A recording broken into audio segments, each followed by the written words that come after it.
बच्चों, हमने पिछले वीडियोस में राष्ट्रवाद के बारे में अध्ययन किया था। हमने जाना था कि राष्ट्रवाद क्या होता है, राष्ट्र और राष्ट्रवाद में क्या संबंध है, किस प्रकार से राष्ट्रों का निर्माण होता है, क्या आत्मनिर्णय की मांग होती है और किस तरह से कुछ छोटे छोटे देश आत्मनिर्णय की मांग करते हैं और वो अपने राजनीतिक पहचान की मांग करते हैं, अपने भविष्य खुद अपने हाथ तय करने का अधिकार मांगते हैं।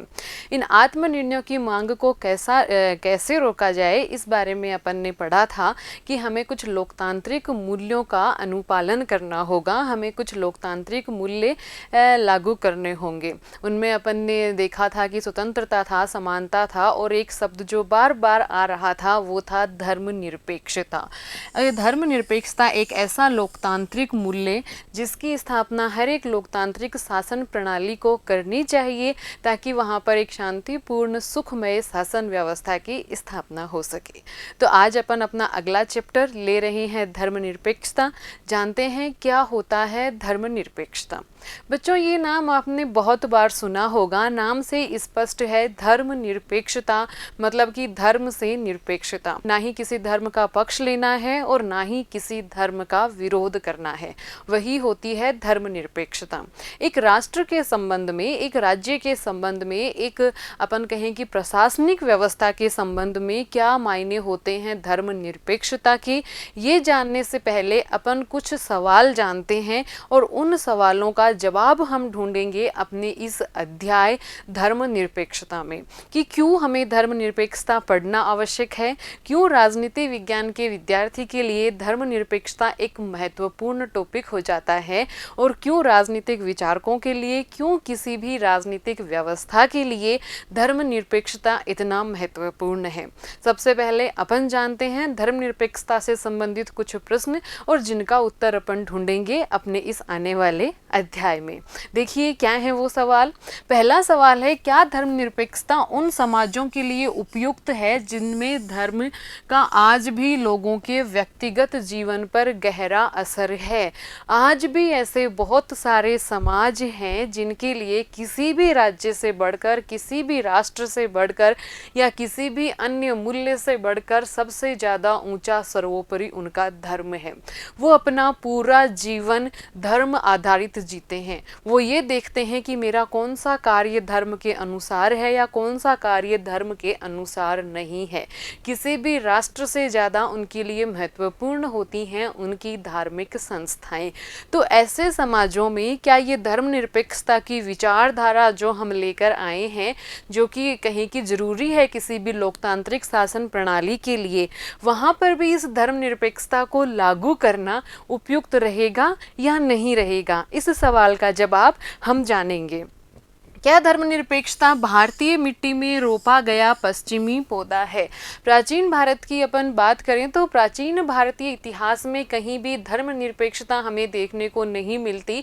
आप लोगों ने देखा होगा, राजा हैं वो भी यज्ञ किया करते थे और अपने देश में, अपने राज्य में खुशहाली के लिए, सुख समृद्धि के लिए वो धार्मिक पूजा पाठ किया करते थे, धार्मिक अधिष्ठान किया करते थे, मंदिरों की स्थापना किया करते थे। मतलब कि वो धर्म को मानते थे, धर्म का प्रचार प्रसार किया करते थे। ये धर्मनिरपेक्षता पश्चिम से आई हुई एक विचारधारा है। तो ये भी सवाल उठता है कि क्या ये पश्चिमी विचारधारा को भारतीय मिट्टी में रोपा गया है? जानबूझकर हमने इसको एक आयातित विचारधारा को अपनी शासन प्रणाली में लागू करने का प्रयास किया है। इसका जवाब भी अपन जानेंगे। अगला सवाल है कि क्या धर्मनिरपेक्षता में पक्षपात के चिन्ह हैं? कहने को तो धर्मनिरपेक्षता यानी कि धर्म से पूर्णतः निरपेक्ष, ना किसी धर्म का पक्ष, ना किसी धर्म का विपक्ष, ना किसी धर्म का हमें पक्ष लेना है, ना ही किसी धर्म का उत्पीड़न करना है, ना ही किसी धर्म का दमन करना है। कहने को मोटे मोटे तौर पर ये कहा जाता है धर्मनिरपेक्षता का मतलब। लेकिन जब हम इसका अध्ययन करेंगे, जब हम इसको जानेंगे, इसको लागू करने के तरीके जब अपन पढ़ेंगे, तो हमें इस सवाल का जवाब भी ढूंढना है कि क्या धर्मनिरपेक्षता वास्तव में धर्म से निरपेक्ष है, पक्षपात रहित है, या फिर कहीं कहीं इसमें भी पक्षपात देखने को मिलता है, इसके किसी लागू करने के तरीके में या फिर इसके किसी सिद्धांत में, किसी प्रक्रिया में क्या कहीं पक्षपात होता हुआ दिख रहा है। अगला सवाल लेते हैं, क्या इससे अल्पसंख्यकों का तुष्टीकरण होता है? तुष्टीकरण शब्द से शायद आप परिचित होंगे, लेकिन फिर भी अपन इसके बारे में बात कर लेते हैं कि तुष्टीकरण मतलब क्या। एक एग्जाम्पल बताती हूँ मैं, चलो आपको छोटा सा, जो कि समझने के लिए एग्जाम्पल है। वैसे तुष्टीकरण अपने आप में एक बहुत बड़ी इसकी व्याख्या हो सकती है, लेकिन फिर भी एक समझाने के तौर पर छोटा सा, मान लीजिए कोई छोटा बच्चा है और वो आपसे जिद करता है कि आप इसको टॉफ़ी खिलाइए, और वो दिन भर में बहुत सारी टॉफ़ीज खा चुका है, और अब आपको लगता है कि अब उसको ज़्यादा देंगे तो उसके दांत खराब हो सकते हैं और उसकी सेहत के लिए अच्छी नहीं है। तो आप उसको मना करते हैं, लेकिन वो आपको बार बार परेशान करता है किसी भी तरीके से, चाहे वो रोक कर, चिढ़ कर, या फिर आपको अपना काम नहीं करने दे रहा है, वो बार बार जिद करता है। और आप मन ना होते हुए भी उसकी खुशी के लिए, या फिर उसे एक बार बचने के लिए कि चलो ठीक है 2 मिनट के लिए चुप हो जाए, वो उसके लिए गलत है या सही है ये सोचे बिना, और बस ठीक है उसको खुश करने के लिए आप दिलवा देते हैं। तो मतलब कि किसी को खुश करने के लिए, किसी समुदाय को या किसी समूह को या किसी व्यक्ति को उसकी नाजायज़ मांग को भी स्वीकार कर लेना एक तरह से तुष्टीकरण होता है। तो ये जो धर्मनिरपेक्षता की विचारधारा हम लेकर आए हैं, क्या ये अल्पसंख्यक समूहों का तुष्टीकरण करती है? मतलब क्या धर्मनिरपेक्षता के नाम पर जो अल्पसंख्यक समूह हैं उनकी नाजायज़ मांगों को भी माना जाता है क्या? हाँ या नहीं, इसका जवाब हमें मिलेगा आगे जब अपन इस चैप्टर को पढ़ेंगे। क्या ये धर्म विरोधी है? धर्मनिरपेक्षता धर्म से निरपेक्ष है, यानी कि क्या ये धर्म विरोधी है या किसी भी धर्म को मानने से या किसी भी धर्म का प्रचार प्रसार करने का विरोध करती है? हाँ या नहीं, आगे जानेंगे। तो चलिए चलते हैं, बढ़ते हैं अपन अपने नए टॉपिक धर्मनिरपेक्षता की ओर। सबसे पहले क्या है धर्मनिरपेक्षता, आखिर है क्या ये? तो ये एक आधुनिक राजनीतिक और संविधानी सिद्धांत है। आधुनिक राजनीतिक तो आप समझ ही गए होंगे, आधुनिक है, नया है, राजनीति से संबंधित है, प्रशासनिक व्यवस्था के लिए उपयोगी है, और संविधानी मतलब कि बहुत सारे देशों के संविधानों में इस सिद्धांत को स्थान प्राप्त है। बहुत सारे देशों के संविधान हैं वो अपने अपने राज्य में, अपने प्रशासनिक व्यवस्था में धर्मनिरपेक्षता का पालन करते हैं। तो ये एक संविधानी सिद्धांत है। धर्मनिरपेक्षता का अर्थ राज्य राजनीति या किसी गैर धार्मिक मामले से धर्म को दूर रखेंगे। धर्मनिरपेक्षता से तात्पर्य एक राज्य के संदर्भ में ये है कि राज्य हैं वो राजनीति, राज्य का ये काम है कि वो राजनीति को और जो भी गैर धार्मिक मामले हैं उनको धर्म से दूर रखा जाएगा, यानी कि राजनीति में और गैर धार्मिक मामलों में धर्म को नहीं घुसाया जाएगा। सरकार धर्म के आधार पर किसी से भी कोई भेदभाव नहीं करेगी। उस राज्य में, उस देश में रहने वाले सभी नागरिकों के साथ समान बर्ताव किया जाएगा। धर्म के आधार पर किसी भी व्यक्ति के साथ किसी प्रकार का भेदभाव सरकार नहीं करेगी। सरकार द्वारा बनाया गया कानून नहीं करेगा। सरकार द्वारा लागू की गई कोई भी प्रक्रिया के अंतर्गत किसी भी धर्म के आधार पर किसी भी धर्म विशेष व्यक्ति के साथ किसी प्रकार का भेदभाव नहीं होगा। मतलब ना तो किसी विशेष धर्म को कहीं के अपन पोषण दिया जाएगा, धर्म के नाम पर किसी को विशेष अधिकार दिए जाएंगे, और ना ही धर्म के नाम पर किसी को उसके मूल अधिकारों से वंचित किया जाएगा।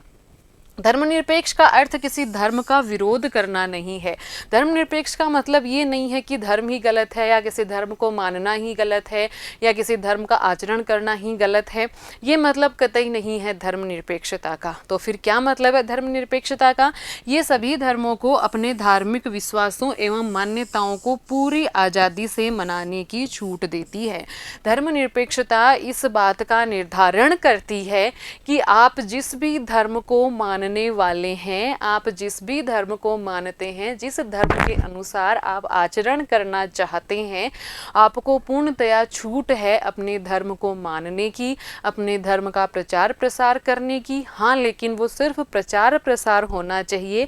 जबरदस्ती किसी को धर्मांतरण करवाना उस व्यक्ति की धार्मिक स्वतंत्रता को खत्म करना हो जाता है। इसलिए धर्मनिरपेक्षता सभी नागरिकों को ये छूट देती है कि प्रत्येक नागरिक नागरिक अपने धर्म का पालन करें, जो धर्म उसको अच्छा लगे उस धर्म के अनुसार, उस धर्म की जो प्रक्रिया अच्छी लगे उसके अनुसार वो पूजा पाठ करें, उसके अनुसार वो धार्मिक आचरण करें। इसमें राज्य है वो कोई भी हस्तक्षेप नहीं करेगा।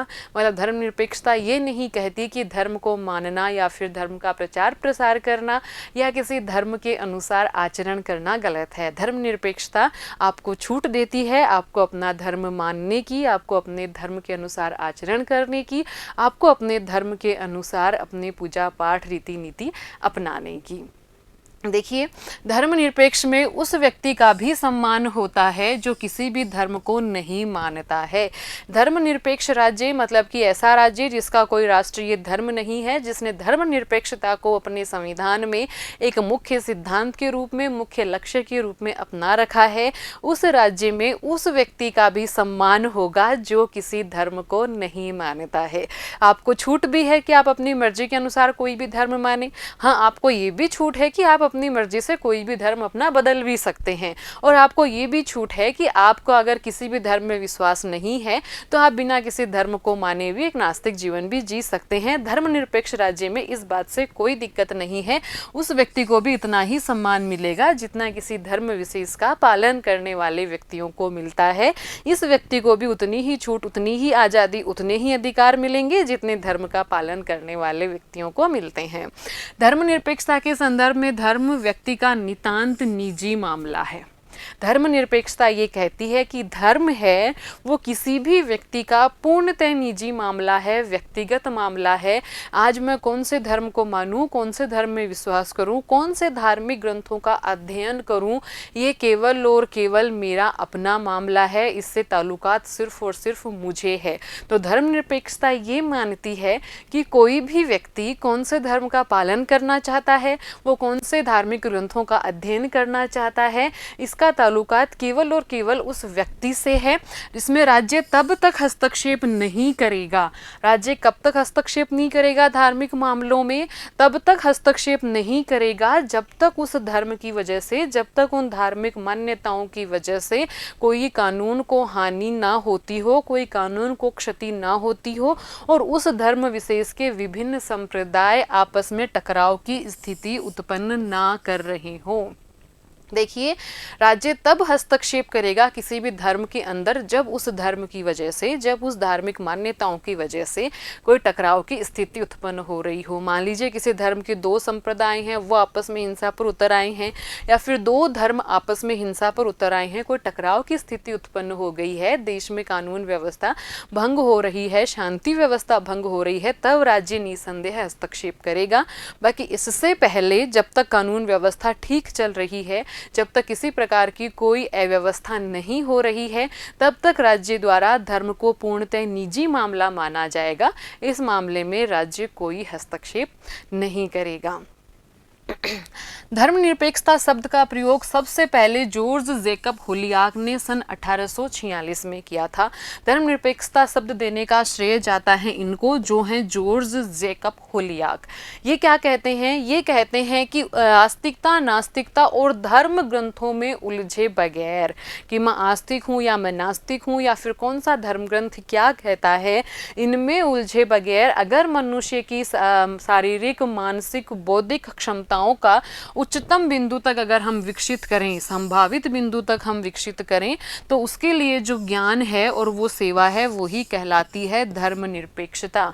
मतलब धर्मनिरपेक्षता ऐसा ज्ञान और ऐसी सेवा है, इनके शब्दों में, कि वो आस्तिकता, नास्तिकता और धर्म ग्रंथों से परे रखकर आपकी बौद्धिक, आपकी मानसिक, आपकी शारीरिक क्षमताओं को उच्चतम संभावित बिंदु तक लेकर जाती है।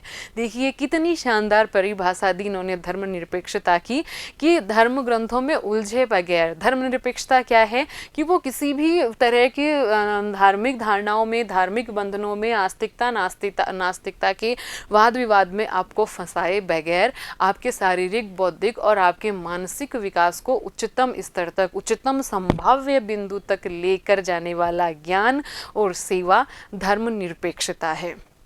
चलिए अब अपन बात कर लेते हैं भारतीय संविधान में धर्मनिरपेक्षता की। अपन ने ये जाना कि धर्मनिरपेक्ष राज्य हैं वो एक संविधान में अपनी व्यवस्था कर देते हैं इस बात की धर्मनिरपेक्षता को कैसे लागू किया जाएगा, उसको अपना एक मूल्य बना लेते हैं। तो भारतीय संविधान इस संदर्भ में क्या कहता है? बच्चों, भारतीय संविधान का जो भाग 3 है उसमें हमें मूल अधिकार दिए गए हैं। पहले ये मूल अधिकार 7 थे, अब ये मूल अधिकार 6 हैं। तो इनमें से एक मूल अधिकार हमें दिया गया है धार्मिक स्वतंत्रता का अधिकार, जो है अनुच्छेद 25 से अनुच्छेद 28 तक। वो है धार्मिक स्वतंत्रता का अधिकार। क्या कहता है ये अधिकार? इस अधिकार में अनुच्छेद 25 में हमें अंतःकरण की स्वतंत्रता है, यानी कि हमें इस बात की स्वतंत्रता है कि हम कौन से धर्म का पालन करें, ये हमारी अपनी स्वतंत्रता है। उस धर्म के अनुसार हम आचरण करें, ये हमारी स्वतंत्रता है। उस धर्म की कौन सी रीति के अनुसार हम पूजा पाठ करते हैं, हम इबादत करते हैं, वो हमें स्वतंत्रता है। और हम अपने धर्म का, अपने धर्म के सिद्धांतों का प्रचार प्रसार करते हैं। अनुच्छेद 26 अपने धर्म के लिए संस्थाएं, धर्म के क्रियाकलापों के लिए संस्थाएं स्थापित करने और उनका प्रबंधन करने की छूट देता है। अनुच्छेद 27 है वो धार्मिक कार्य में आपके द्वारा जो भी अर्थ लगाया जाता है उसमें कर मुक्ति देता है आपको, और साथ ही सरकार को, राज्य को कर से जो आय प्राप्त होती है उस पैसे को, कर से प्राप्त आय को किसी भी धर्म के प्रचार प्रसार में, किसी भी धर्म के प्रबंधन में, किसी भी धर्म के पोषण में नहीं लगाया जाएगा।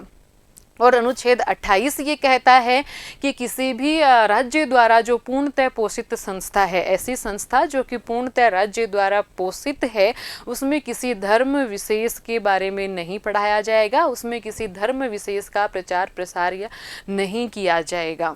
तो ये है अनुच्छेद 25 से 28 धार्मिक स्वतंत्रता का अधिकार, जो कि हमारे भारतीय संविधान में जोड़ा गया है और जो कि हम सभी नागरिकों को प्राप्त है। इसके अलावा 42वां संविधान संशोधन किया गया था 1976 में, जिसमें प्रस्तावना में पंथ निरपेक्षता शब्द जोड़ा गया। जो हमारी मूल प्रस्तावना थी, जो कि जब हमारा संविधान निर्माण हुआ था उस वक्त जोड़ी गई थी संविधान में, उसमें ये शब्द नहीं था, ये जोड़ा गया 42वें संविधान संशोधन में। पंथ निरपेक्ष का अर्थ है कि भारत सरकार धर्म के मामले में तटस्थ रहेगी, यानी कि भारत सरकार किसी भी धर्म का ना तो पक्ष लेगी और ना ही किसी भी धर्म का दमन करेगी। भारत सरकार के लिए, भारत सरकार के समक्ष सारे के सारे धर्म समान हैं, चाहे किसी भी धर्म को मानने वाले व्यक्ति कितने ही ज़्यादा क्यों ना हो और चाहे किसी धर्म को मानने वाले व्यक्ति कितने ही कम क्यों ना हो, लेकिन भारतीय सरकार के समक्ष सभी धर्म समान हैं। भारत का संविधान किसी धर्म विशेष से जुड़ा हुआ नहीं है, बिल्कुल भारतीय संविधान है वो किसी भी धर्म विशेष से नहीं जुड़ा हुआ है, यहाँ किसी धर्म विशेष की बात नहीं की जाती है। बच्चों, इतनी सारी संविधान में व्यवस्थाएं होने के बावजूद, नागरिकों को धार्मिक स्वतंत्रता देने के बावजूद और सरकार भी, संविधान भी धर्मनिरपेक्ष और सभी धर्मों के प्रति तटस्थ होने के बावजूद कुछ ऐसे चित्र हमें देखने को मिलते हैं, कुछ ऐसा अपन कहें कि एक पहलू देखने को मिलता है। क्या देख पा रहे हैं आप इन चित्रों में? आप देख पा रहे हैं सांप्रदायिक दंगे। ये चित्र गुजरात के गोधरा कांड की है, ये जो दिल्ली में सिख मारे गए थे उस वक्त की है, और ये जो कश्मीर से कश्मीरी पंडितों को ज़बरदस्ती बेघर कर दिया गया था, उनको अपनी गृह भूमि छोड़ने के लिए मजबूर किया गया था। ये चित्र हमें एक दूसरा पहलू दिखाते हैं कि हमने धर्मनिरपेक्षता के मूल्य को अपनाया है, हमने संविधान में भी इसको शामिल किया है, हमने नागरिकों को भी पूरे पूरे अधिकार दिए हैं, हमारी सरकार भी उस आशय का पालन करती है, तटस्थ है धर्मों के प्रति। फिर भी ऐसे पहलू हमें देखने को मिलते हैं। क्या है ये पहलू? कि 1984 में दिल्ली और देश के बाकी हिस्सों में लगभग 2700 से ज़्यादा सिख मारे गए थे। 1990 में हजारों कश्मीरी पंडितों को घाटी से अपना घर छोड़ने के लिए विवश किया गया था और आज तक इन कश्मीरी पंडितों की घर वापसी नहीं हो पाई है। और सिख दंगों में जो लोग मारे गए थे उनके परिजन ये कहते हैं कि आज तक उन दोषियों को सजा नहीं मिली है। 2002 में गुजरात के जो गोधरा दंगे हुए थे उसमें 1000 से अधिक लोग मारे गए थे और वो अधिकतर लोग मुस्लिम समुदाय से थे। और कई बार आप देखते हो, न्यूज़पेपर में भी आप पढ़ते हो, न्यूज़ चैनल्स में भी आप सुनते होंगे कि गो हत्या के रोकने की आड़ में, गो हत्या के संदेह की आड़ में और एक किसी समुदाय विशेष के लोगों को मारा जाता है या फिर उन पर जानलेवा हमले किए जाते हैं। तो ये सब क्या है और इन सब उदाहरणों में आपको क्या बात समान दिखती है? इनमें जो बात समान है वो ये है कि यहाँ किसी एक धार्मिक समुदाय को लक्ष्य किया गया है, कहीं मुस्लिम को तो कहीं सिख को, मतलब एक ऐसा धार्मिक समुदाय है जिसको लक्ष्य किया गया, जिसके ऊपर कहीं कि अपन आक्रमण किया गया, जिसके साथ अत्याचार किए गए हैं। नागरिकों के एक समूह को बुनियादी आज़ादी से वंचित किया गया, बिल्कुल बुनियादी आज़ादी से वंचित किया गया। बात करें कश्मीरी पंडितों की, तो एक बार सोचकर देखिए ये बात कि आपको कोई अभी का अभी कह दे कि निकल जाइए अपने घर से, कहाँ जाएंगे आप, कैसे रहेंगे अपने घर से दूर जाकर, अपने परिवार के साथ आप निकल पड़ेंगे, देश के न जाने कौन से हिस्से में, कौन से कोने में आप भटकेंगे, और जहां आपका घर है, जहां कई वंशों से आप रहते आ रहे हैं, वहां से निकाल दिया जाता है आपको। तो क्या वो बुनियादी आज़ादी नहीं छीनी गई उनकी? तो यहाँ के समुदाय विशेष को न सिर्फ टारगेट किया गया बल्कि उनकी बुनियादी आज़ादी को भी छीना गया, मतलब पूरे एक समूह को और उनकी आज़ादी से वंचित किया गया।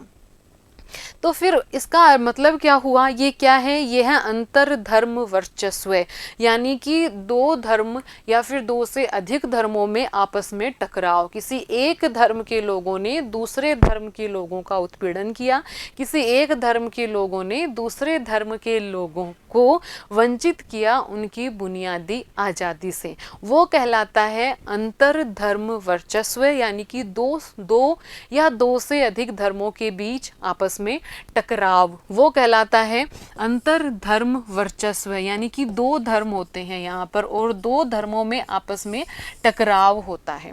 तो धर्मनिरपेक्षता का पहला सिद्धांत तो यही बन गया, क्या कि ये जो अंतर धर्म वर्चस्व हो रहा है, यानी कि एक धर्म दूसरे धर्म के लोगों को, दूसरा धर्म दूसरे धर्म के लोगों को एक तरह से टारगेट कर रहा है, उनकी आज़ादी को छीन रहा है, उनका उत्पीड़न कर रहा है, तो इसको रोकना धर्मनिरपेक्षता का पहला सिद्धांत है। और दूसरा सिद्धांत है अंतः धार्मिक वर्चस्व का। अब जानते हैं अपन आगे कि ये अंतः धार्मिक वर्चस्व क्या होता है।